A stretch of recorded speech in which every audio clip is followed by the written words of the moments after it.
Boo boo boo boo. Bum bum bum bum. Bum bum bum bum bum bum bum bum. Oh, we have so much to talk about today. And when I say so much to talk about, I think you know what I mean. Coffee. That's part of it. It's not just about coffee today. It's about Kavanaugh too. It's about Kavanaugh and coffee. And when I say we have a lot to talk about, it's all Kavanaugh all the time. Nothing but Kavanaugh. We're going to go deep dive. Full Kavanaugh, but not until we have the simultaneous sip. I believe you're all ready. I know you're well prepared. It's time for the simultaneous sip. Oh, that's good. Before you talk about Kavanaugh, you gotta have coffee. And it looks like it's going to be coffee and Kavanaugh for a while now. Let's talk about all the Kavanaugh news. Where do I start? Let's start with, you probably saw a tweet by a gentleman named Ed Whelan, who published a tweet thread in which he detailed his hypothesis that the actual attacker of Christine Ford was not Kavanaugh, but somebody who looks like him, who was a classmate. And here's the jaw-dropping part. I'm sure you've all seen this by now. He named the classmate, and I read that and I said, now, we weren't there, so we don't know who did what to whom back 35 years ago, but naming a classmate as a probable rapist, or attempted rapist, I guess, based on the fact that some people think he might look like Kavanaugh did back then, that's a pretty big stretch. Now, somebody just said he apologized this morning. I'm not sure it was an apology in the usual way. He said it was horrible what he did, which is different from apologizing. I was going to give him a pass and say, okay, 48 hours. You did something bad, you apologized. But there are two problems. There's a real victim here. Saying what I did was appalling is not an apology. It's close. It's in the same zip code as an apology, but it's definitely not an apology. And it doesn't help the victim at all, because he didn't recant the speculation. So what kind of an apology keeps the original insult?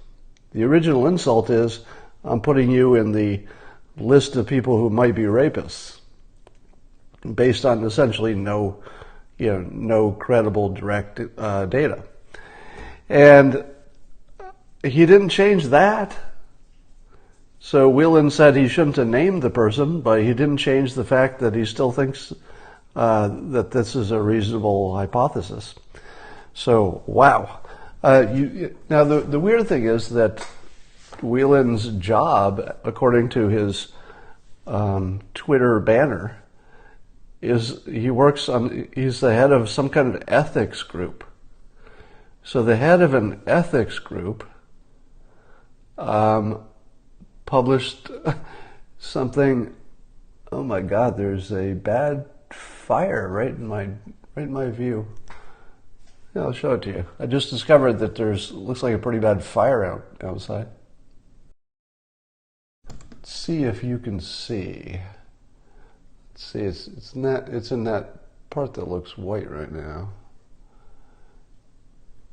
Can you see it? It'd be hard to see, but right, let's see if I can get my finger over it. Right there is actually black smoke, which indicates a building fire. So somewhere right out there's a large building on fire. All right, but enough on that.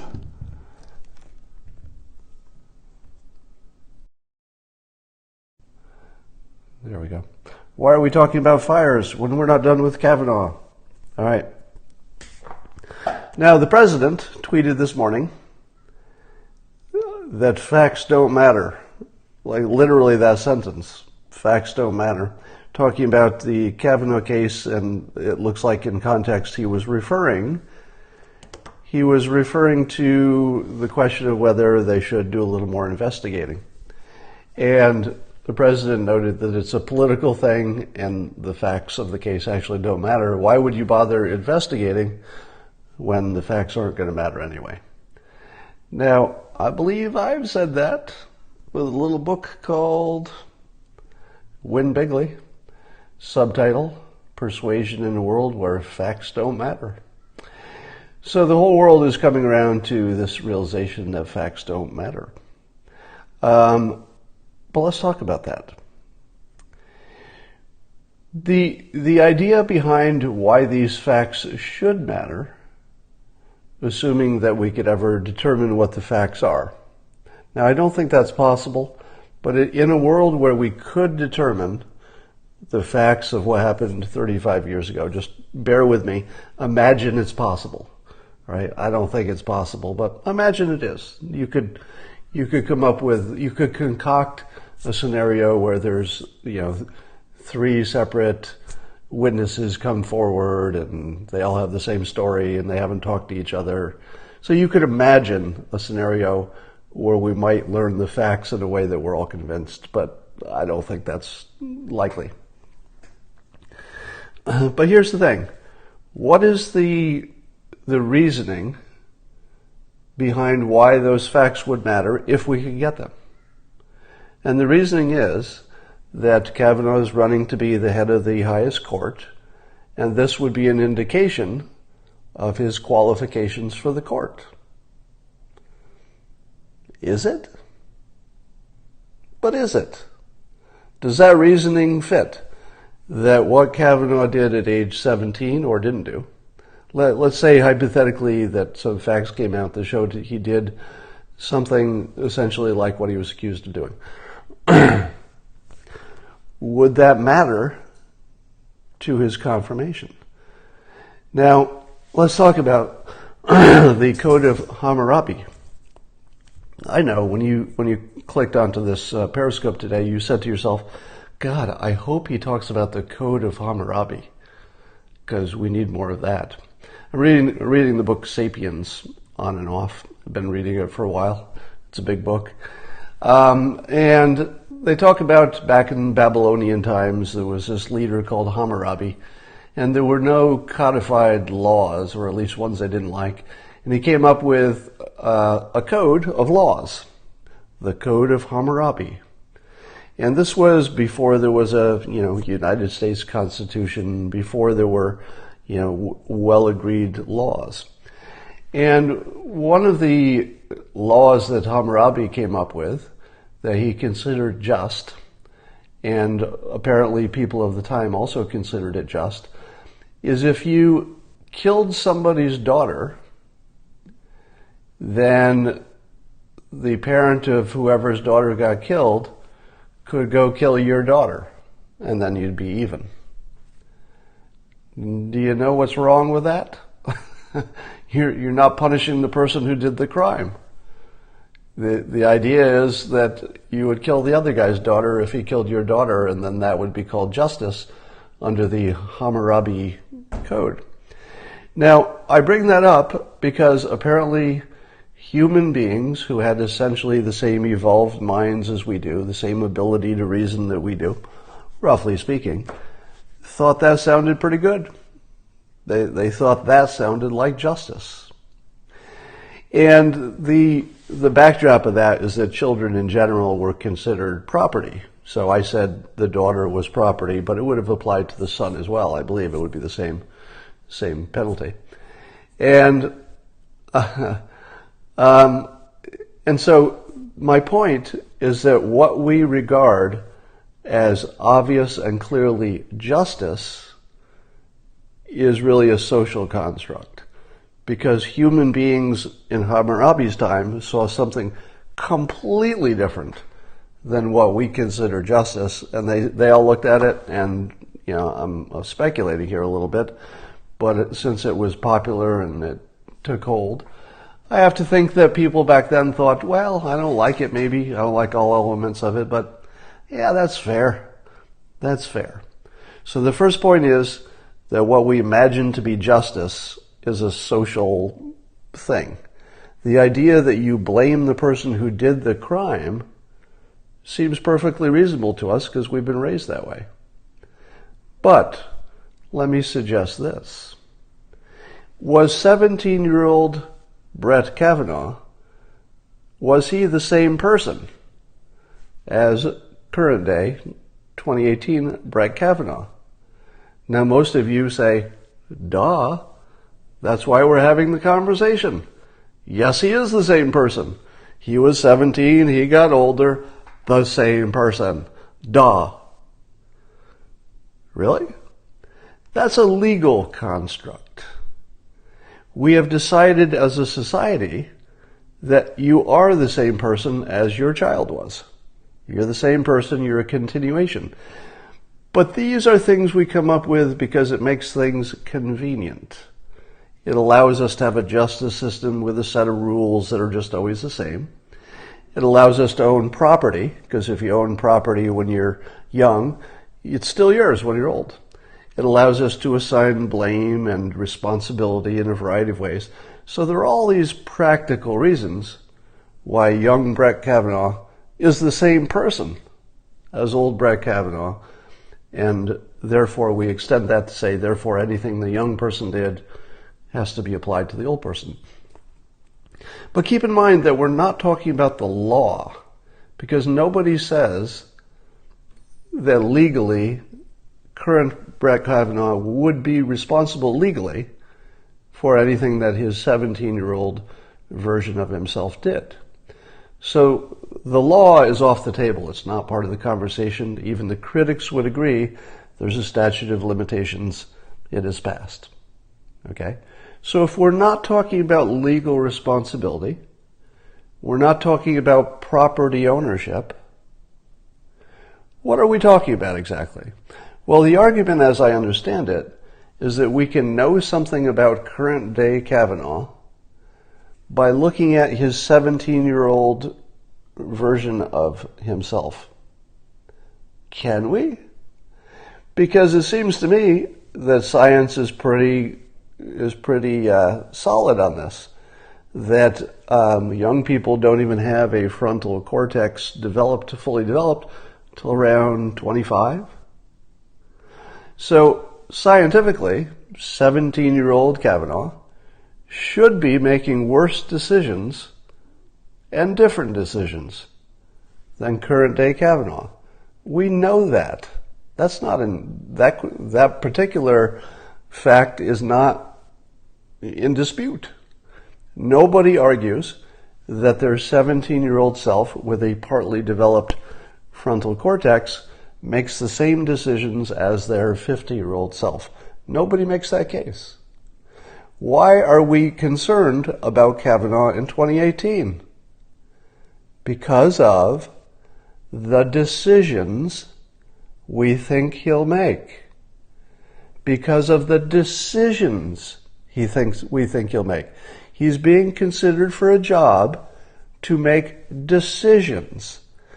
Are we asking him to make decisions today, or let's say he takes the job and he gets nominated, are we asking him to make decisions with his 17-year-old brain?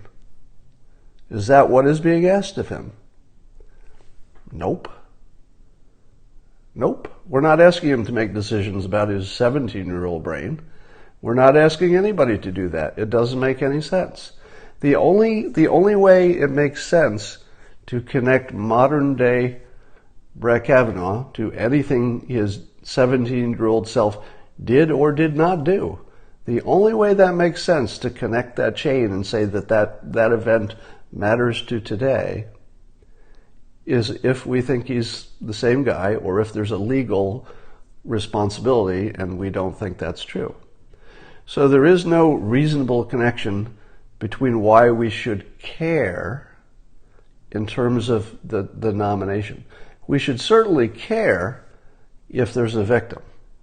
So we can have maximum empathy for the victim.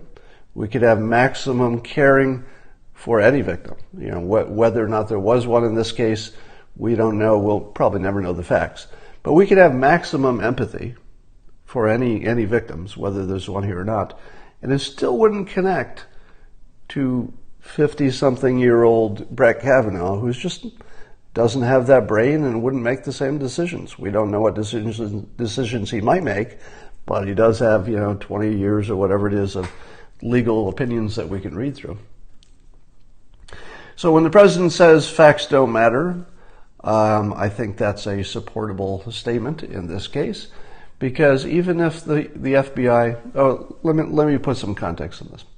I was watching last night Chris Cuomo's show on CNN, and I know you don't like to hear this from me. I know you don't want to hear this. He puts on a really good show. I know there are a lot of Fox News fans here, and I am as well. I think I think Fox News just generally is a better talent, better production values. Whether or not you agree with opinions, whether or not you agree with their fact checking, etc. Separately, the quality of the Fox News shows are just produced better, it seems to me. But Chris Cuomo's show, I got to say, is for CNN, it really stands out as being the closest thing to balanced that you'll see on that network. And he was talking about Kavanaugh, this Kavanaugh situation, and again, to his credit, he did a good job of explaining in his own words what the other side has as an argument, which is rare. Yeah, it's weird that you don't see that. That would be the obvious thing you think people would do, right? If you're going to make a point, you say, here's what the other side says, here's what I say, and then here's my opinion based on all that. He does that. It's actually, when I see it, it's so refreshing because it feels rare. What you normally see is one side just, developing one side. They don't even reference accurately what the other side says. If they reference the other side, they misinterpret the other side and then reference it. Cuomo doesn't really do that. If you watch, you're going to be impressed, I think. When he describes the other side's argument, he actually describes it pretty much the way it exists. Very rare. You're not going to see that everywhere else on CNN. You don't see it on Fox News much either. You see it, but it's a rare thing. So I give him credit for that. And so I'll take his argument and then I'll extend it. So his argument was that you want your Supreme Court to be credible. So far, so good. Everybody wants their Supreme Court nominees, whoever actually gets on the court, you want them to be credible. You want the country to say, okay, we did everything we could to pick a good person. And his point is, why wouldn't you just make the 3-day effort to have the FBI look into some of the accusations and see if there's any there? Why would you not do something so trivially easy to have such a big benefit, which is you have a better idea of comfort with the final vote? No matter what the information kicks up, you would have more comfort that you knew what could be known about something that happened 35 years ago. Now, on its surface, that's a pretty good point, right? If you could do a small investment, a few days of an FBI investigation, very small investment, to get a very large benefit, which is you get a candidate for the Supreme Court, nominated probably, who has been checked out as well as it is practical. So that's a good argument. Here's the counter to that, which sort of takes it to the next level, which is, what happens if you do? Like, what are all the ramifications of that? Number one, does anybody believe it would last 3 days? Because the argument is that it is transparently a delaying tactic. If it is transparently a delaying tactic, and there's a pretty good argument that from a political point of view, the politicians involved are using it exactly that way. And there are people who have, on the left, who have said specifically, well, just keep that seat open until the government changes, so we could get the people in we want. And given that candidate Judge Garland was delayed for so long, it's actually not completely unreasonable strategy. You might hate it, but it could work. So in that context, spending a few days having the FBI look at stuff probably would just kick up more things that they haven't looked at. So if they looked at it for 3 days and came back and said, okay, here's what we found, what are the chances that somebody else would come forward? There'd be one more thing. We heard one more person. We got one more fact. You better take another week. It feels like that would be close to 100%, right? That the odds of it really only taking 3 days, because I guess that was the case with the Anita Hill situation. Today's politics, probably not 3 days. But suppose it takes a month. Is that too long, given the severity of the situation? I'd say no. I'd say if you even extended it to a month and said, why not let the FBI have a month, and we'll really dig down and we'll know something more in a month.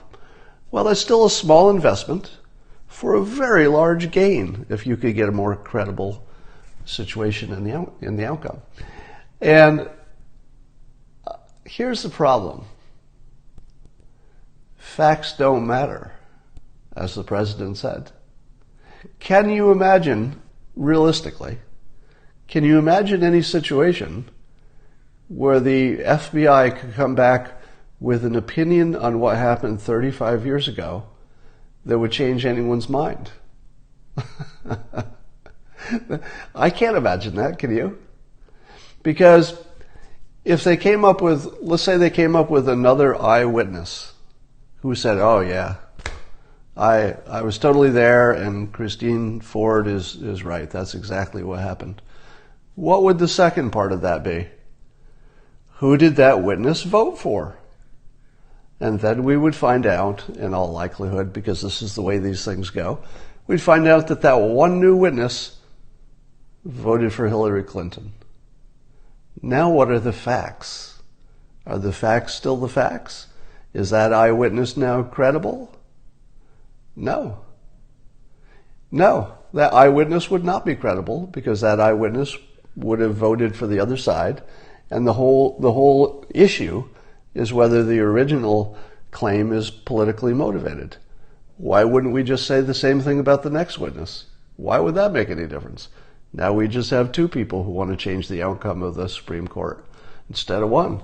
There would be no credibility that came out of any FBI investigation.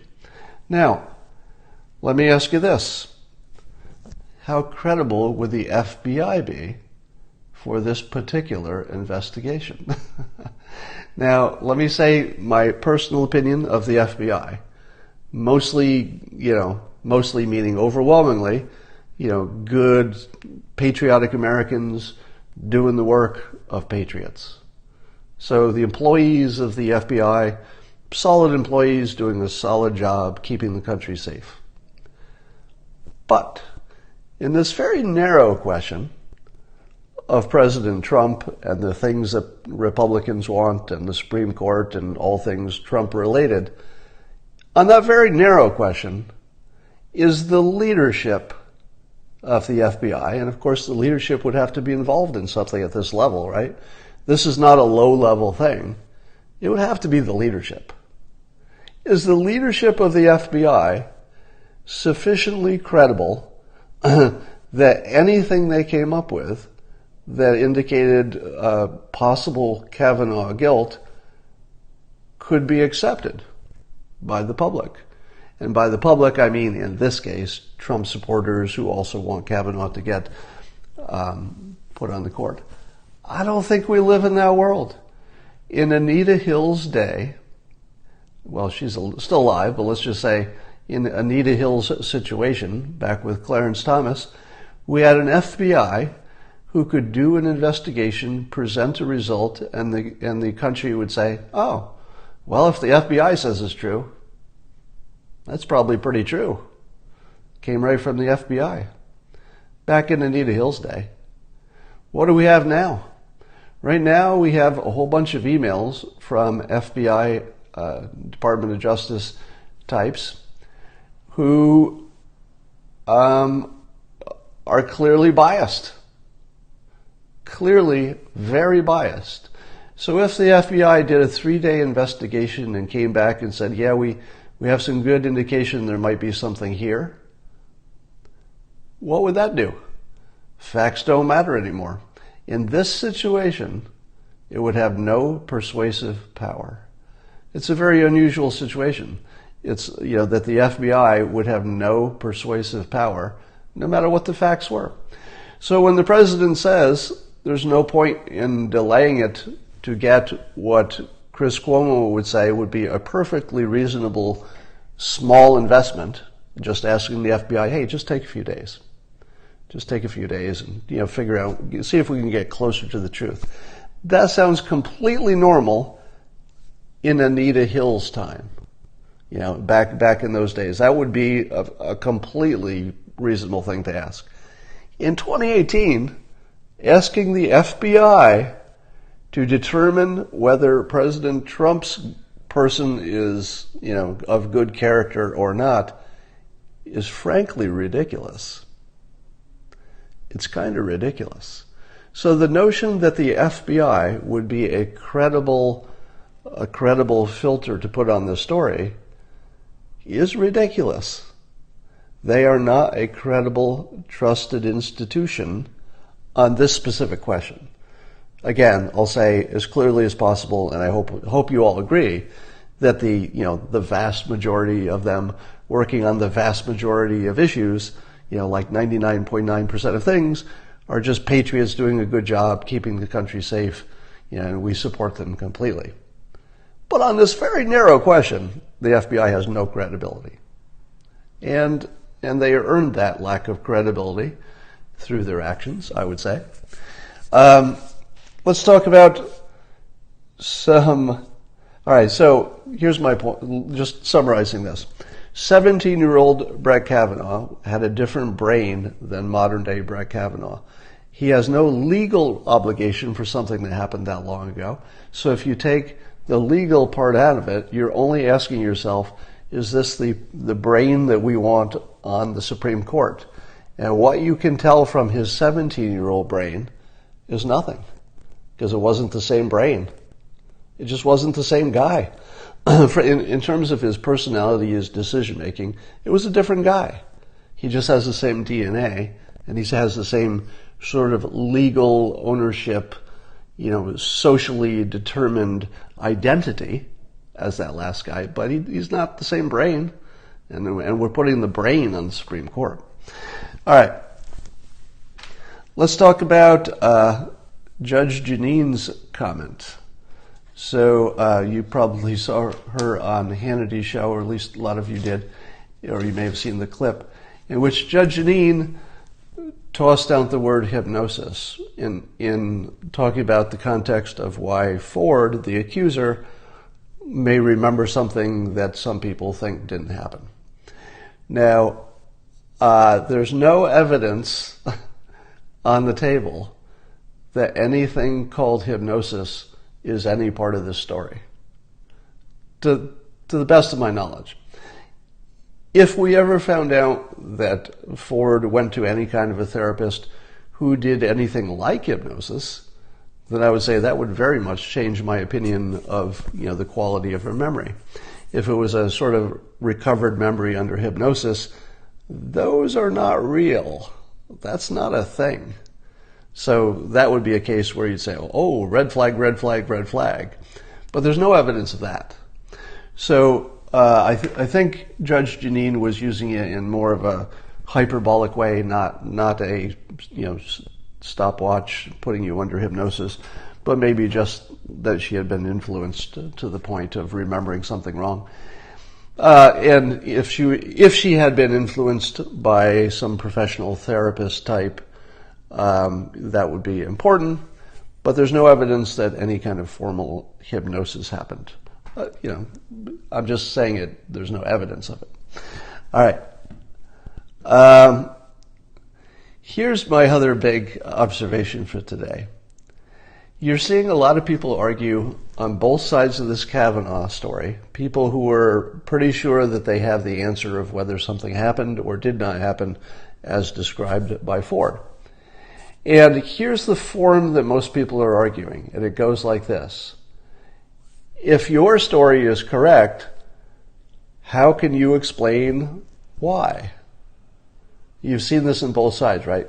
Both sides say, well, if this is true, how can you explain why? You even saw the president do it in a tweet this morning. He said, if Christine Ford's story is true, why didn't she report it to the police back then? And you've seen the other side say the same form of things. Well, if it's not true, why is it that she mentioned it to people ahead of time? If it's not true, why did she tell her therapist it was? So both sides have the same construct, which is we don't have any direct evidence. We don't have anybody's DNA. We don't have video. We don't have a second witness to clarify. So there's no direct evidence. So both sides have the same construct. Well, if you're claiming X, how can you explain Y? And here's the problem with that as an argument. It's not an argument about the evidence. It's an argument about your own ignorance. You can't convince me to change my mind because you've also convinced me you're an idiot. All right? Insisting that you can't imagine another explanation for something is not anything about the situation. It's an explanation about you being an idiot because you can't imagine another explanation. That's not how you change people's minds. Hey, I'd like to change your mind. Let me start by saying I'm an idiot and I have no imagination about things. We're done now. Have I changed your mind? Well, you haven't even talked about the facts. I don't need to talk about the facts. I can't imagine any facts that would not be consistent with what I already believe. Now, wait a minute. Are you saying that the evidence supports what you're saying? No. I don't have any evidence. No evidence. What I'm saying is, I can't imagine how I'd be wrong. Because if X is true, I can't imagine why Y would have happened. That's not about the evidence. That's about you. Let me give you an example. I'll use President Trump's tweet just so you know that I'm being objective about this point. And now keep in mind that the president is he's doing the work of persuading, right? So he's not trying to pass the fact checking. He's not trying to be rational on this point. He's trying to persuade. But the argument looks like this. If this event really happened, why didn't she report it? Now, if there are other people who are adopting this argument and saying the same thing, well, if it really happened, why didn't she report it to the police? That's not facts. That's not evidence. That is you not understanding that there are plenty of reasons a 17-year-old doesn't report things to the police.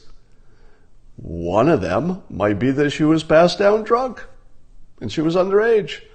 One of them might be that it would only make her life worse.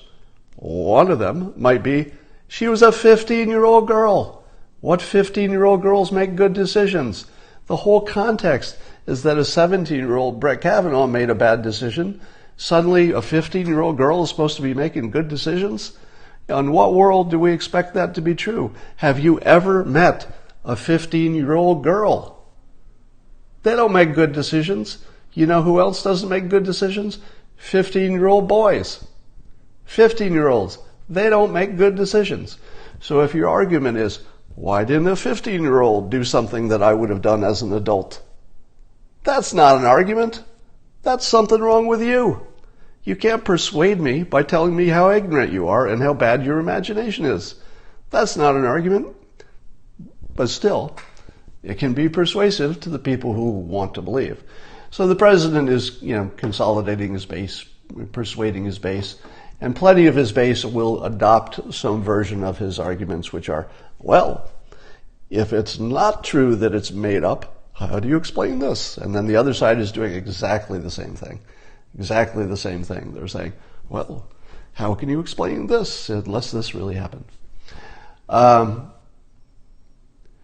So let us agree that the how do you explain this thing is a failure of your own imagination.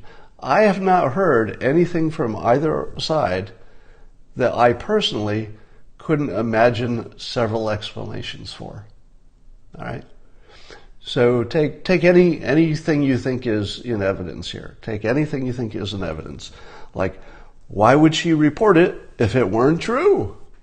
Well, how about for political reasons? How about she misremembered it?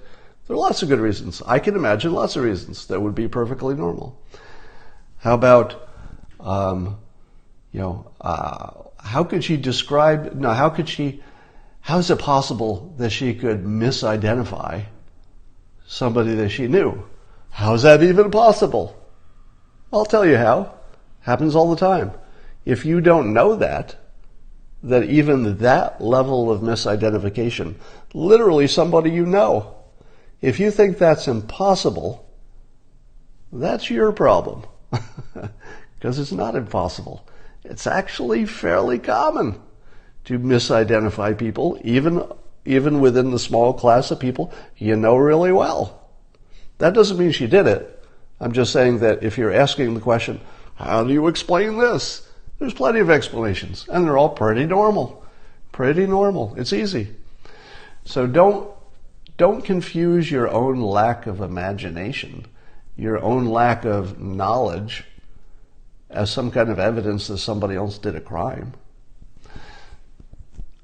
So given all that, I think the only thing that makes sense is to say, look, we're not blaming people for anything that happened when they were 17, doesn't have the same brain, and we're putting the brain on the Supreme Court. We're not putting some legal entity which coincidentally shares DNA of a creature that existed 35 years ago that makes completely different decisions. No, whether or not this event happened or didn't happen, it's a different person. In terms of their mind, in terms of their decision making, it's a different person. Legally, it's the same person. All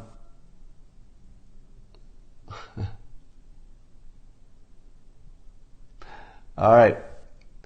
Yeah, then others are saying, hey, look at the yearbooks. She was a partier. The fact that she was a partier means what? It doesn't mean anything. Nobody is arguing that people who are drunk make good decisions. So I don't know that has any relevance that her yearbook says she was a partier and that the school was a partier. Now, if Judge Kavanaugh is not confirmed, and this also goes to Chris Cuomo's point of why not just take 3 days and look into it?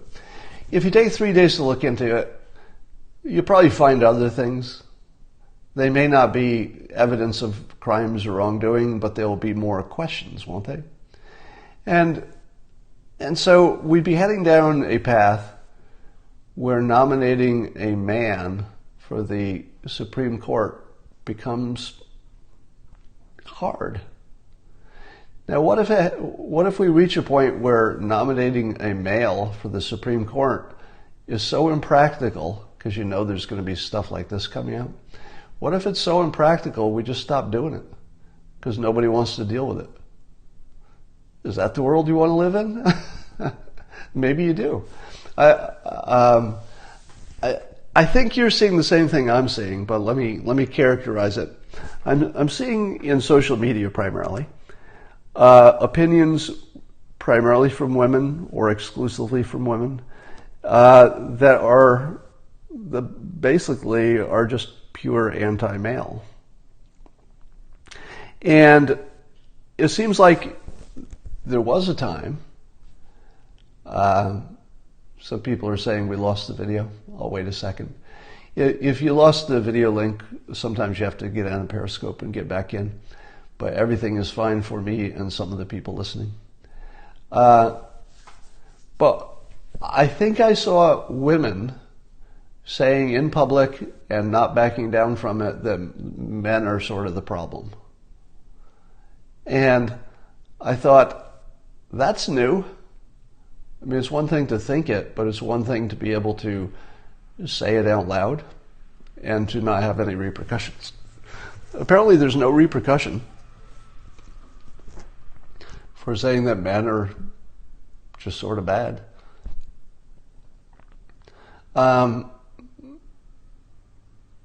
Go back 30 seconds and repeat. Yeah, it sounds like we lost some time here. The last 30 seconds, I was just pointing out that it seems to me that in the news we're seeing women coming out and just essentially demeaning men in general, and that's now acceptable. So it has become acceptable behavior to just paint men in general as horrible beasts. It's not new that people thought it, but I've never seen it so brazenly spoken in a political context without repercussions. Oh, just old white men.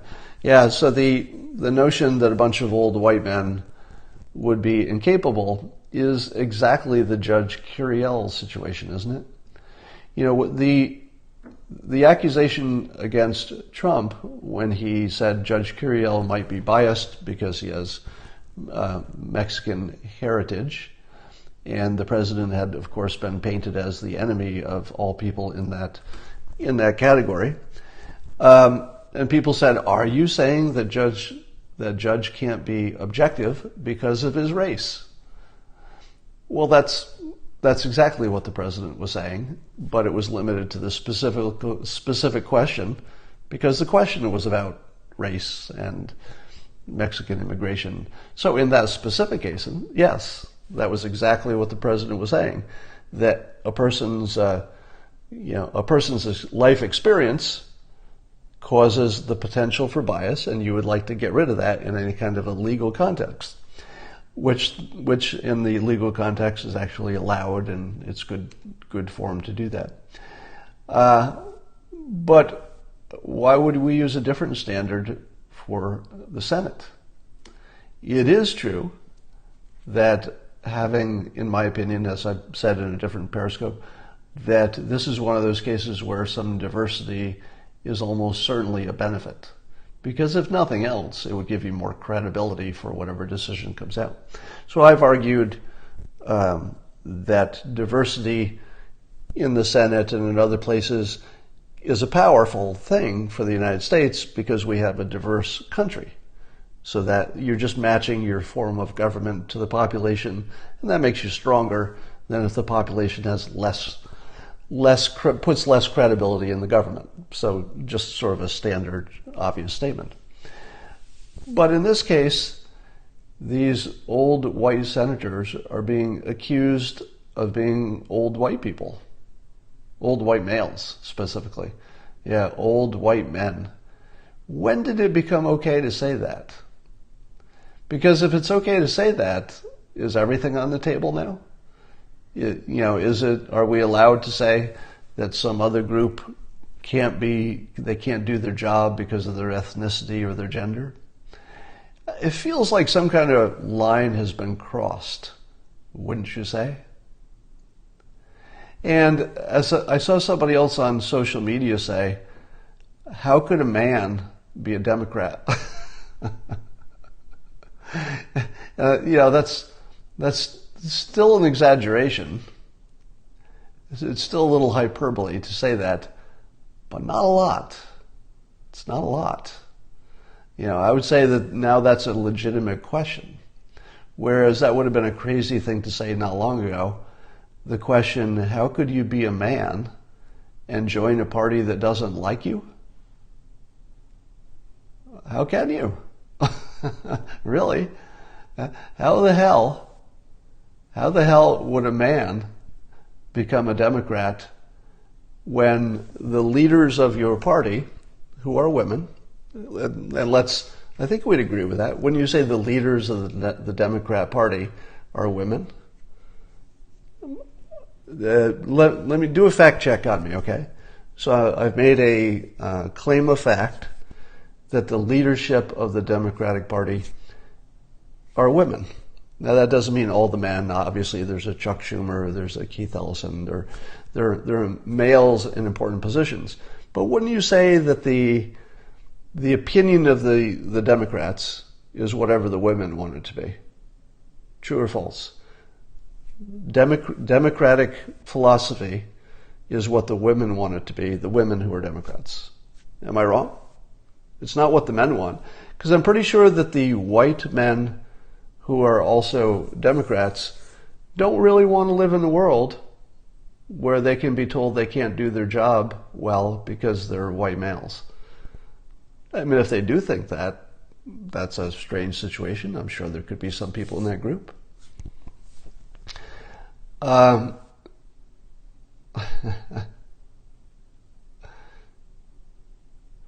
Pale, male, and stale is what I've heard. Okay, I gotta say that's pretty good persuasion. So somebody is using the phrase on the Democrat side, talking about Republicans, pale, male, and stale. That's pretty funny, even though it's offensive. Chuck takes his lead from the women. That appears to be true.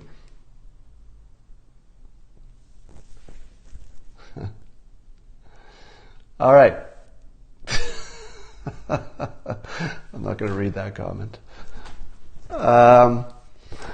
Well, how long will it be before we see a national level politician say what I just said? Do you think that'll ever happen? Do you think you'll ever see a national politician say that the Democrats are a party for women? Because, I think I said this, I don't know, months ago, maybe a year ago, that it seems like the Democrats were starting to evolve into a gender-based political group, sort of a gender-focused group. Because, let me ask you, can you name the Democrats' plan for helping black people? Just take your time. Can you tell me what the Democrats want for black people? What is the big program they're working on to help all the black people who are Democrats? They've got a plan, right? They must have some plans because they're the inclusive party. Oh, what? We can't think of one. Now think of what the Democrats want in terms of gender, and suddenly, you can think of lots of things, right? So it is not my point of view that the thing that Democrats are asking for is wrong or that they shouldn't get it. I'm not making that case because you've heard my opinions before, in particular on the question of abortion. I have recused myself because I don't have a womb.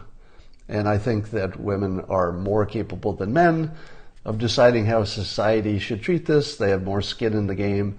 And I defer to what I would consider a more credible, durable opinion, which is whatever the majority of women come up with. So if the majority of women want the abortion law to go one way or the other, I'm going to keep my mouth quiet and I'm going to say, if women collectively have supported this, then I'll support it as well. I'm not saying men shouldn't have an opinion. I'm not saying you shouldn't have an opinion. I'm not saying men shouldn't have an opinion on how they spend their money. That's fine. I'm just saying that I'm recusing myself. So anyway, my point is I'm not arguing the politics or the points coming out of the Democrat side. I'm not arguing them on their merit. I'm simply saying that as a brand and as a political force, they become a gender force. And that's unmistakable now. They're not really about inclusivity, they're about gender and power, I would say. All